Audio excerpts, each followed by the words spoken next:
Commander Vextar pressed his 4 amber eyes against the viewing screen of his ship.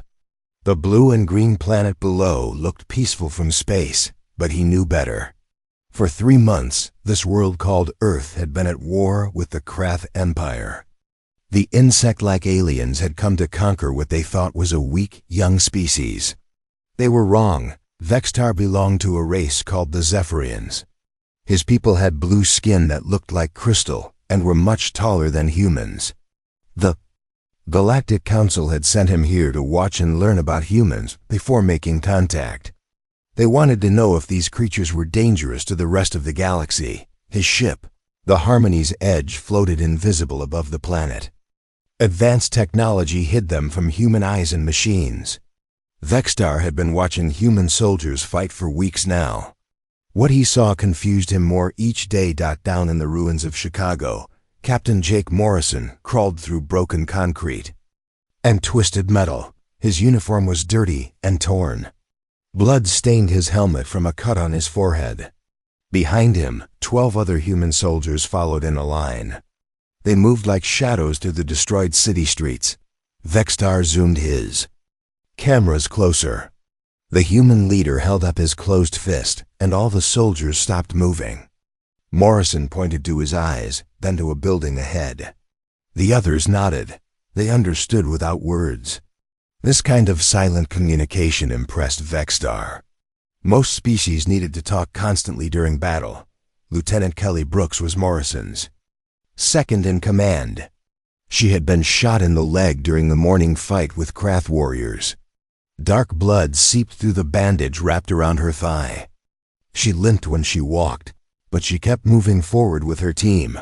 Vextar had studied 17 different alien species in his long career. In every case, when a team member got hurt badly, the group would leave them behind to save themselves.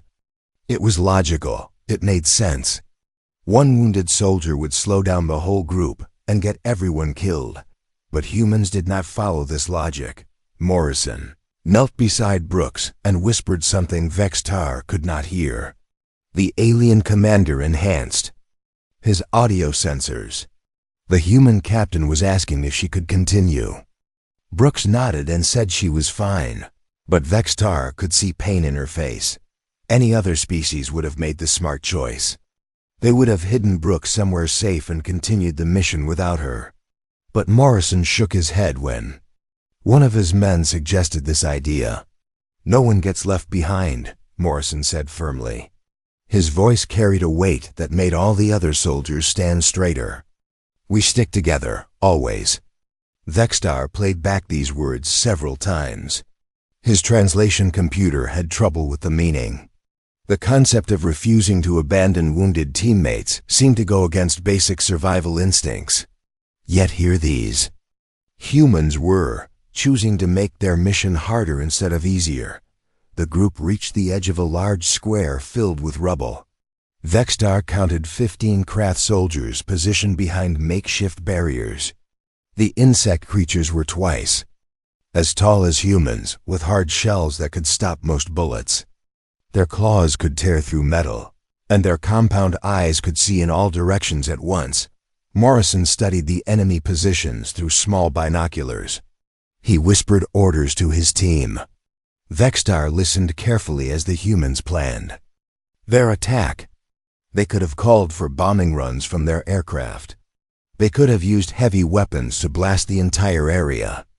Instead, they chose a plan that would put them in more danger, but protect any civilians who might be hiding in nearby buildings. Sergeant Ben Carter was the youngest member of the squad. Vextar had learned that human age was measured in years, and Carter had only lived for 22 of them. In Zephyrian terms, he was barely more than a child. Yet Morrison trusted him with important tasks.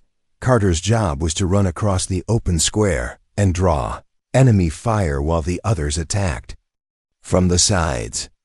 Vextar calculated the mathematical probability of the young human surviving this task. It was less than 12%. Carter would almost certainly die, but when Morrison explained the plan, Carter did not hesitate. He checked his weapon, took a deep breath, and nodded. He was ready to sacrifice his life for his teammates. This behavior made no sense to Vextar. Why would anyone choose almost certain death for others? The battle began with Carter sprinting across the broken square. Craft weapons fired at him, sending bright energy beams through the air.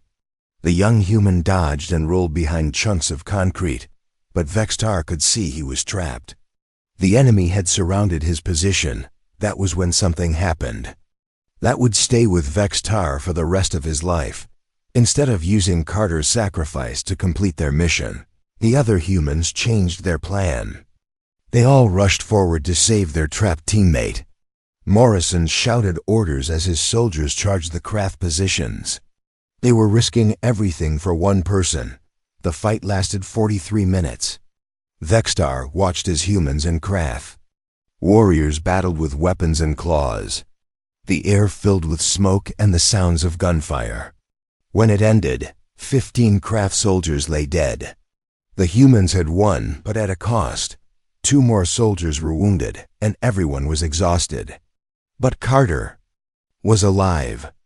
Morrison's team had saved him, even though it would have been easier and safer to let him die. What happened next confused Vextar even more than the battle itself. The humans did not celebrate their victory. They did not cheer or show off their strength. Instead, they immediately began caring for their wounded. Morrison personally carried Brooks to a safe spot and helped treat her injuries. Other soldiers shared their water and medical supplies freely. Ben Carter sat against a wall, shaking from the fear and adrenaline of nearly dying. Instead of mocking him for showing weakness, his teammates sat beside him. They spoke quietly and offered comfort. No one called him a coward for being scared. They treated his fear as normal and understandable. Vextar had never seen warriors behave this way after combat. Most species he studied either celebrated with violent displays or immediately began preparing for the next fight. These humans seemed to genuinely care about each other's emotional well-being. As Morrison's team prepared to move to their next objective, Vextar noticed something else strange. They took time to mark the location where the craft soldiers had died, not to celebrate killing them, but to record their deaths for some future purpose Vextar did not understand. The alien commander made careful notes as he watched the humans disappear into the ruins of the city. Everything about their behavior challenged what he thought he knew about warfare and survival. They made choices that seemed to go against logic, yet somehow they kept winning battles. Vextar decided he needed to observe more human groups before he could understand what made them so different. He programmed his ship to move to other war zones around the planet. Perhaps watching more battles would help him solve the mystery of human behavior. As his ship began to move, Vextar looked back at the square where the battle had taken place. The humans were gone, but the impression they had made on him remained. For the first time in his career as a xenobiologist, he had encountered a species that seemed to care more about staying together than staying alive. This discovery would change everything he thought he knew about war, survival, and what it meant to be intelligent life in the universe. Over the next several days, Vextar moved his invisible ship to different places around Earth. Each new location showed him more strange human behavior that made no sense according to everything he knew about war and survival. His ship now floated above the hot, dry lands of Australia. Below, the red desert stretched for miles in every direction. The craft had built a large base near a human settlement called Alice Springs. Their black ships sat like giant beetles on the sandy ground, and their soldiers patrolled the area in organized groups. Dr. Lisa Hamilton knelt behind a pile of rocks about 2 miles from the enemy base. She was not a soldier. Vextar's scanners showed that she was a medical doctor who normally worked in hospitals. But here she was, in the middle of a war zone, wearing a dirty white coat with a red cross painted on the back. With her were 12 other humans who were also not soldiers. They carried medical bags instead of weapons. Their job was to help hurt people, not fight battles. Vextar could not understand why these soft, peaceful humans had come so close to danger. Colonel Rick Jensen lay flat on his stomach. Next to Dr. Hamilton, he was a real soldier with many years of experience. His job was to protect the medical team, but he looked worried. Through his binoculars, he could see craft warriors moving between the buildings of Alice Springs. The enemy had trapped about 50 human civilians inside the town. "This is too dangerous," Colonel Jensen whispered to Dr. Hamilton. "We should call for airstrikes. Bomb the whole area and be done with it."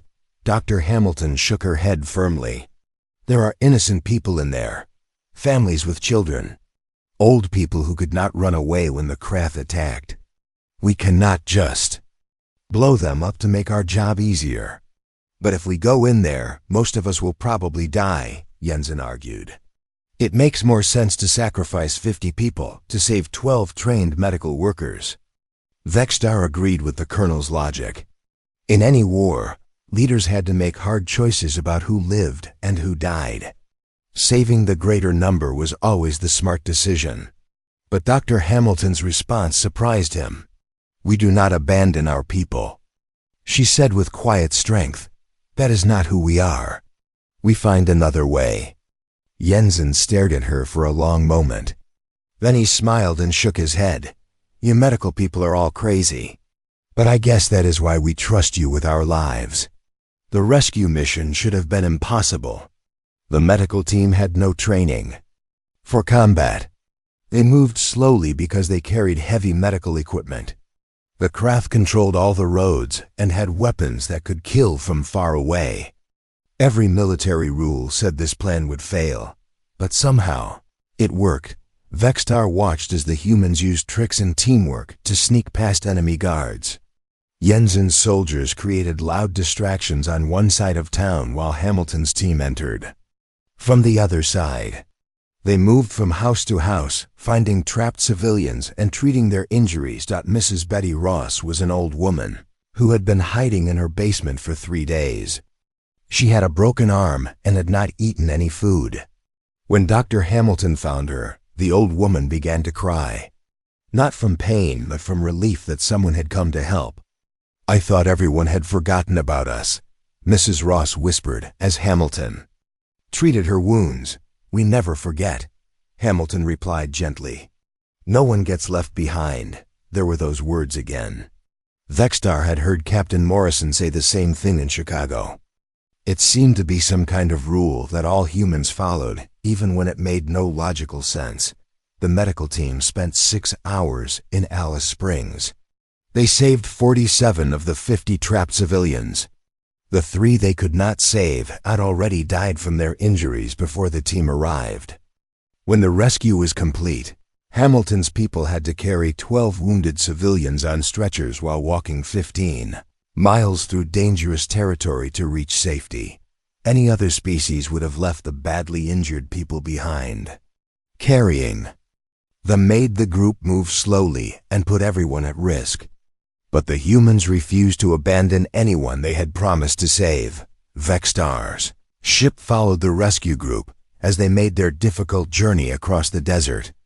Craft patrol ships searched for them from the air. Enemy soldiers tracked them on the ground. Several times, Jensen's men had to fight rear-guard actions to protect the medical team and civilians. During one battle, Private Danny Cooper stayed behind to hold off a group of craft warriors while the others escaped. He was alone against 8 enemy soldiers. Vextar calculated that Cooper had no chance of survival. The young man must have known this too, but he fought anyway. Cooper's last radio message reached the medical team as they crested a hill 2 miles away. His voice was calm and steady, showing no fear of death. "Tell my mom I kept my promise," he said. "I stayed human." Then the radio went silent. Vextar replayed that message many times, trying to understand what Cooper meant. The young soldier had not promised to stay alive. He had promised to stay human. What did that mean? How could someone stop being human? The more Vextar observed, the more confused he became. Humans seemed to believe that survival was not the most important thing. They had some other goal that mattered more than living. They called it staying human, but Vextar could not figure out what that meant. His ship moved again, this time to the cold, snowy lands of Siberia, their major. Alex Petrov commanded soldiers from many different countries. Russians worked alongside Americans. Europeans fought next to Asians. These humans had been enemies in previous wars, but now they acted like members of the same family. The craft had adapted quickly to Earth's hot and cold climates. Their technology worked well in any weather, but they had not adapted to something else about humans. They did not understand how former enemies could become allies so quickly. Vextar watched as French and German soldiers shared food and ammunition as if they had been friends their whole lives. American and Chinese officers planned battles together with perfect trust. It was as if the craft invasion had made all humans forget their old disagreements. "We are all human," Major Petrov explained to his mixed group of soldiers. "That is what matters now. We can settle our old arguments after we save our world." The final battle Vextar observed during this period took place in Mumbai, India. The craft had surrounded the huge city, cutting off all supplies and communications. Millions of people were trapped inside with no way to escape. Any logical species would have surrendered to save as many lives as possible. Instead, the entire city became a fortress. Commander Sarah Mitchell had been a ship captain in the human navy before the war. Now she helped organize the defense of Mumbai. Vextar watched as she turned ordinary citizens into fighters. People who had never held weapons before learned to make bombs in their kitchens. Children ran messages between different groups of defenders. Old people worked as doctors in basement hospitals. But what truly amazed Vextar was that these people were not fighting just to stay alive. They were fighting for something bigger. During one radio broadcast that reached other parts of India, Mitchell explained why Mumbai would not surrender. "We are not just defending our city," she said. "We are defending the right to be human. The right to make our own choices, to care for each other, to be different from our enemies. If we surrender, we lose more than our lives. We lose ourselves." Vextar began to understand that humans saw this war as more than a fight for survival. They saw it as a fight for their identity, for the things that made them special. They would rather die as humans than live as something else. As his ship prepared to move to the next observation point, Vextar looked down at the glowing lights of Mumbai. The city still stood, still fought, still refused to give up. The humans inside were not the strongest or smartest creatures in the galaxy, but they had something that Vextar had never encountered before. They had found a way to turn their weakness into strength, their compassion into a weapon, and their refusal to abandon each other into a military advantage that even superior technology could not defeat. This discovery terrified him more than any weapon ever could. 3 weeks had passed since Commander Vextar began watching the humans fight their war against the craft. He thought he understood these strange creatures, but then he discovered something that shocked him more than anything else he had seen. Humans were protecting their enemies. Vextar's ship floated above the city of Geneva in a place called Switzerland. Below, a large white building with red crosses painted on its walls served as a hospital. But this was not an ordinary hospital. Inside, human doctors were treating both human and craft patients. Dr. Amanda Phillips moved between the hospital beds with tired steps. She had been working for 18 hours straight without rest. Her white coat was stained with blood from both species. In one bed lay a human soldier with a broken leg. In the next bed was a craft warrior with a damaged shell. Vextar zoomed his cameras closer to watch Dr. Phillips examine the injured craft soldier. The insect creature's compound eyes followed her movements with suspicion. Its claws, even though restrained, could still tear through her soft human skin if it wanted to hurt her, but Dr. Phillips showed no fear. She cleaned the creature's wounds with the same gentle care she gave to human patients. She checked its vital signs and adjusted its medicine. When the craft made clicking sounds that meant it was in pain, she gave it drugs to help it feel better. A human military officer entered the hospital room. Colonel Jim Brady looked angry and tired. He had been fighting craft soldiers for months, watching them kill his friends and destroy his cities. Seeing the enemy creatures getting medical care in clean, comfortable beds made his hands shake with rage. Why are we wasting our medicine on these monsters? Colonel Brady demanded. They came here to kill us all. They deserve to suffer. Dr. Phillips did not stop her work. She continued checking the craft patient's injuries while she spoke. They are living creatures with families and feelings, just like us. Pain is pain, no matter who feels it. We do not become monsters just because we are fighting monsters. But they would not do the same for us, Brady argued. If we were their prisoners, they would let us die. That is exactly why we must be different from them, Dr. Phillips replied firmly. We win this war by staying human, not by becoming like our enemies. Vextar had heard those words before. Stay human. It seemed to be the most important rule these creatures followed. But what did it mean to stay human while fighting a war? His ship moved to another location where he found more proof of this strange human behavior. Captain Tony Rodriguez ran a camp for craft prisoners near the ruins of Berlin. Vextar expected to see a place of suffering and punishment. Instead, he found something that confused him greatly. The craft prisoners lived in clean buildings with comfortable beds. They received 3 meals each day that were prepared according to their dietary needs. They had access to books, games, and even communication devices that let them talk to their families on distant worlds. Rodriguez walked through the camp each morning, checking on the prisoners personally. He spoke with them through translation devices, asking about their health and if they needed anything. Some of the craft had been his enemies on the battlefield just weeks before, but now he treated them with respect and kindness. One of the craft prisoners, a warrior named Kliktar, had been seriously injured when he was captured. His left arm was badly damaged and would never work properly again. Instead of leaving him to suffer, the humans had given him surgery and physical therapy. They even built him a special tool to help him eat and write with his good arm. Why do you help me? Kliktar asked Rodriguez during one of their daily conversations. I tried to kill your people. I burned your cities. I deserve nothing from you. Rodriguez sat down across from the injured craft and was quiet for a moment before answering. Because that is who we are. We help people who need help, even if they were our enemies. Especially if they were our enemies. I do not understand. Kliktar clicked in his strange language.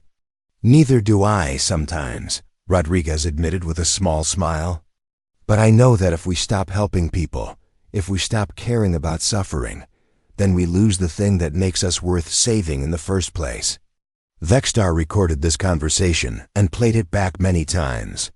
The human was saying that being human meant more than just having a human body.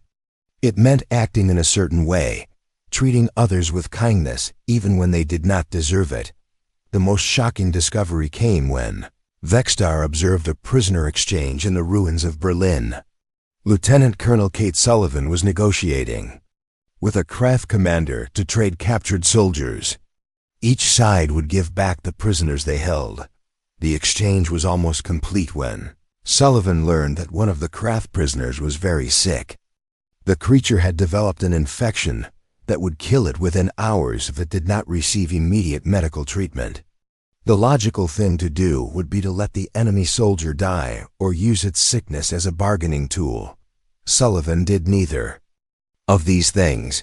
She stopped the entire prisoner exchange and called for human medics. They rushed to treat the dying craft warrior with expensive medicines and advanced medical equipment. The treatment took 3 hours and used supplies that the human army needed for their own wounded soldiers. The craft commander watched this with his huge compound eyes, clearly confused by what he was seeing.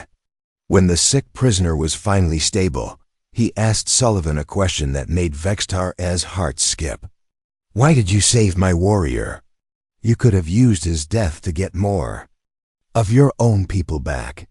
You could have let him die and blamed us for not caring for prisoners properly. Why waste your medicine on an enemy?" Sullivan looked tired and sad, but her voice was strong when she answered, "Because it was the right thing to do. Because every life has value, even the life of someone who tried to take mine.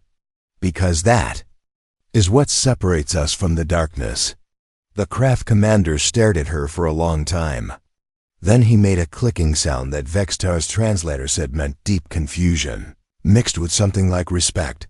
Vextar's observations continued for several more days. Everywhere he looked, he found the same pattern. Humans fighting desperately to survive, but never abandoning their principles. They shared food with hungry enemies. They gave medical care to creatures who had tried to kill them. They treated prisoners better than most species treated their own people. In the Amazon rainforest, Major Chris Baker was leading an assault on a Krath stronghold. The battle plan was perfect. Human forces had surrounded the enemy position and could easily destroy it with heavy weapons. But when Baker's scouts reported that Krath civilians were trapped inside the stronghold, everything changed.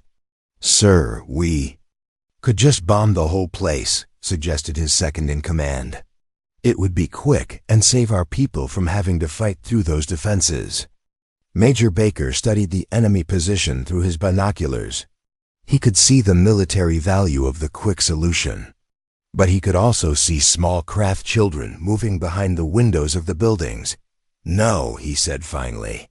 "We go in on foot. House by house, room by room. We save the civilians first, then deal with the soldiers." "Sir, that will cost us a lot of casualties," his officer warned. "Maybe," Baker agreed. "But we are not here to become killers of children. We are here to protect the innocent, even if they look different from us." The assault took 12 hours instead of 12 minutes. 15 human soldiers were wounded in the fighting. But when it was over, 23 Krath civilians were alive and safe. The human medics treated their injuries and gave them food and water. As Vextar watched the aftermath of the battle, he realized something that terrified him. The humans were not just fighting a war. They were fighting to prove that violence did not have to destroy the things that made life worth living. They were showing that even in the darkest times, creatures could choose to be good. This was not weakness. This was the most frightening kind of strength Vextar had ever encountered. The humans had found a way to wage war without losing their souls, to fight for survival without becoming the very thing they fought against. They had weaponized their compassion, and it was more dangerous than any bomb. Commander Vextar sat in his command chair aboard the Harmony's edge, staring at the report he had written for the Galactic Council. His 4 amber eyes blinked slowly as he read his own words again. Everything he had written sounded impossible, yet he had seen it all with his own eyes. The war between humans and the Krath Empire was ending. Not because one side had destroyed the other, but because something unprecedented had happened.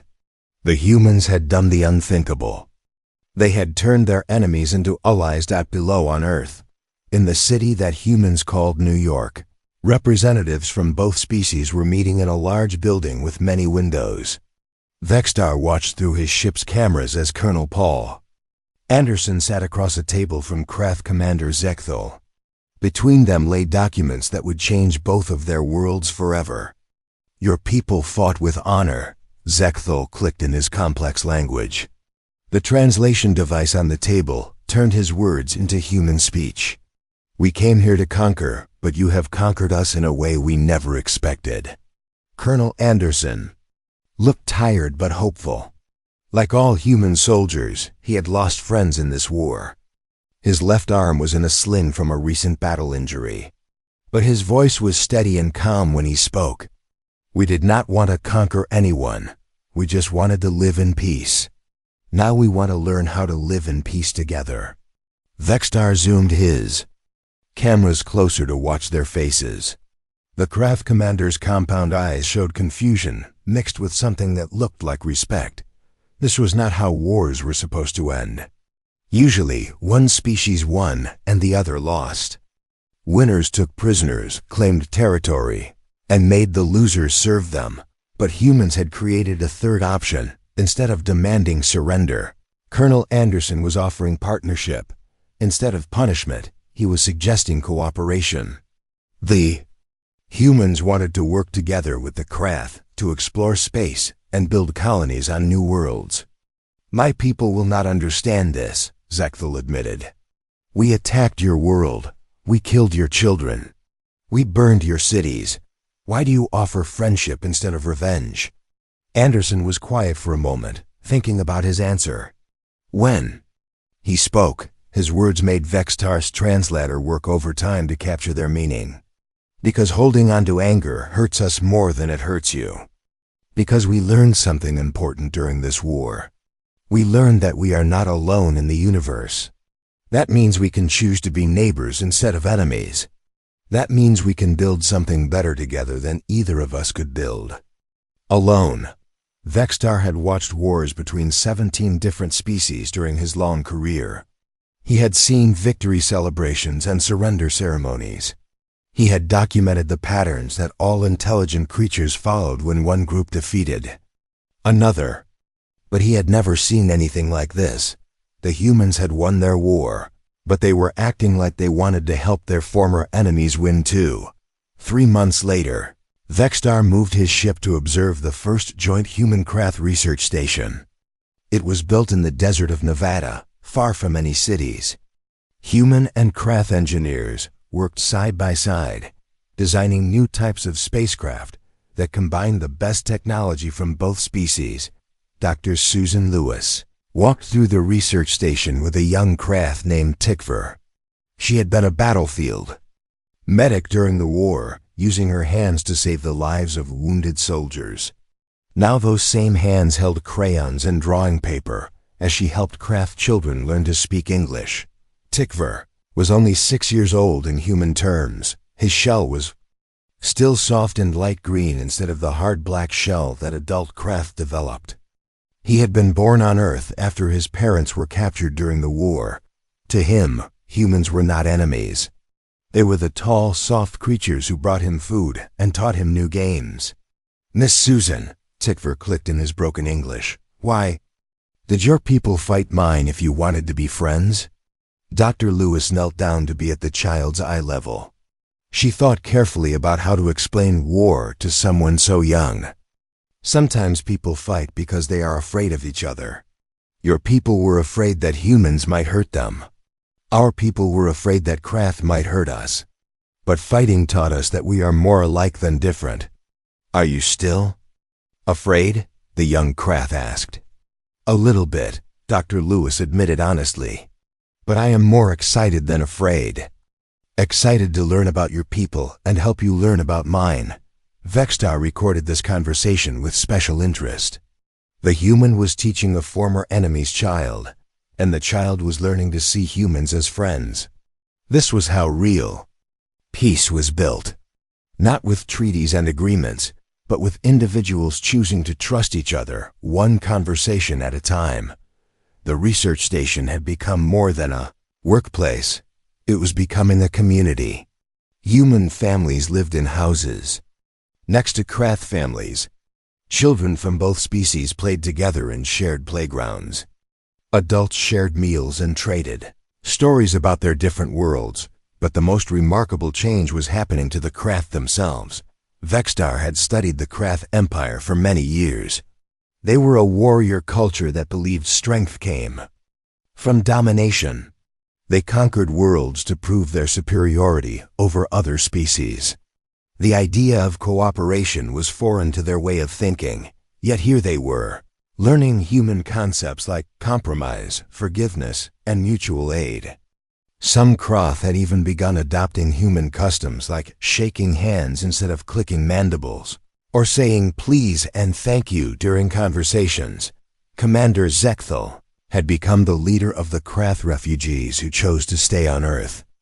Vexstar watched him during a meeting with human officials about building new settlements. The old warrior moved differently now. His posture was less aggressive, his voice less commanding. He had learned to ask for things instead of demanding them. "We would like to build homes near the ocean," Zekthil explained to the human officials. "The sound of waves reminds us of the singing crystals on our homeworld. It would bring peace to our people." The humans immediately began discussing how to make this happen. They talked about environmental impact, local regulations, and construction permits. But not once did anyone suggest that the Krath did not deserve to have homes where they felt comfortable. Vexstar realized that this was how humans approached every problem. They looked for ways to say yes instead of reasons to say no.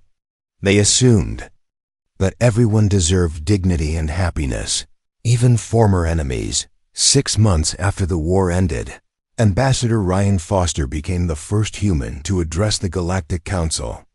Vexstar's ship had brought him to the great meeting station that orbited the star Alpharats.